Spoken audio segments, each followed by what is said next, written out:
now joined the yard bug in that high place, the higher ground. But let's take a closer look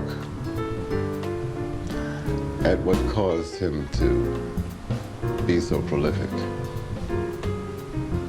Picture, if you may, the scene was Harlem of a much earlier day.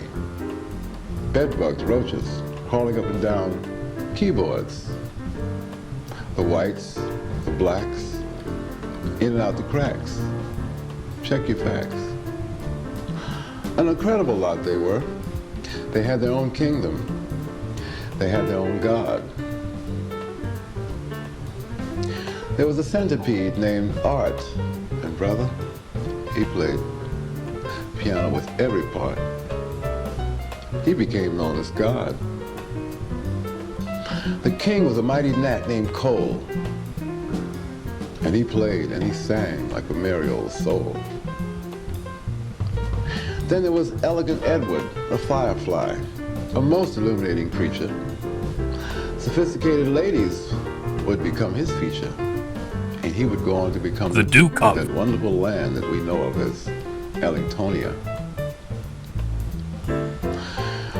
Then there was Bouncing Bill, grasshopper. He had this weird habit of jumping up and down at 1 o'clock each night.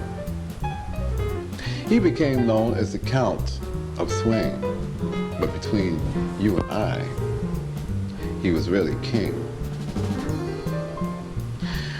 Amazing Bud Bug, the Hornet.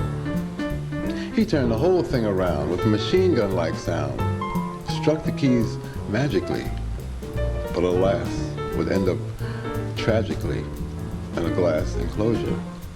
Then there was JP, the honeybee. In his day, he was master, for none could play faster. Fats, the horsefly, a funny one. They say he used to waller in gin. Yubi, the termite. 'Tis said he used to eat up piano keys both morning, noon, and night. At least I forget those lightning-fingered ladybugs with names like Hazel, Dorothy, and Mary Lou. Believe you me, they could run up and down with the keys with the best of them, too. So, it is said, Thelonious learned from the boogie, the stride, and the rag. And then he proceeded to come out of his own personal bag. Well, Thelonious had problems, you see. First of all, he was a bit too deep for the average creep.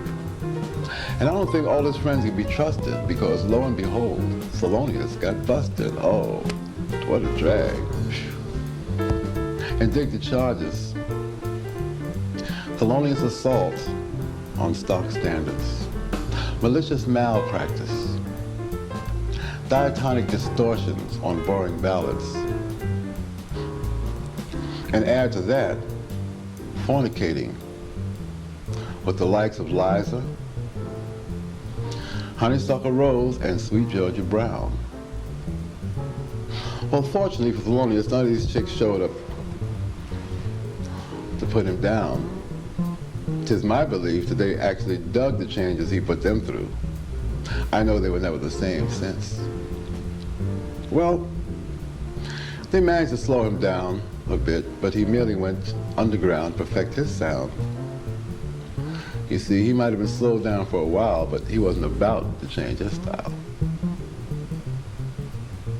And wouldn't you know it, soon the scene became imbued with the sounds of Monk's Mood. And even the Figs began to order their drinks straight, no chaser. I mean, from underground artistes, outwit the beast, become high priest. Which reminds me, it was in Shakespeare's Hamlet that Polonius was counseling his son, Laertes, about to embark on a trip. The last thing he said,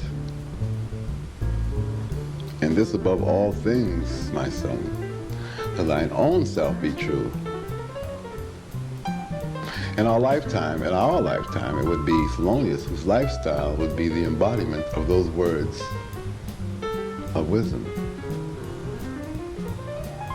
Peer without seer, musical mutineer, he was born to commandeer a new frontier and become known amongst nations for his bold innovations. Well, what more can I say? He lived to love us and left us the evidence. Walter Bishop Jr. began playing piano as a child, encouraged by his songwriting father. During the 40s, Bish fell into the musical orbit of Bud Powell, and he played with numerous small groups, including those led by Charlie Parker, Miles Davis, and Oscar Pettiford.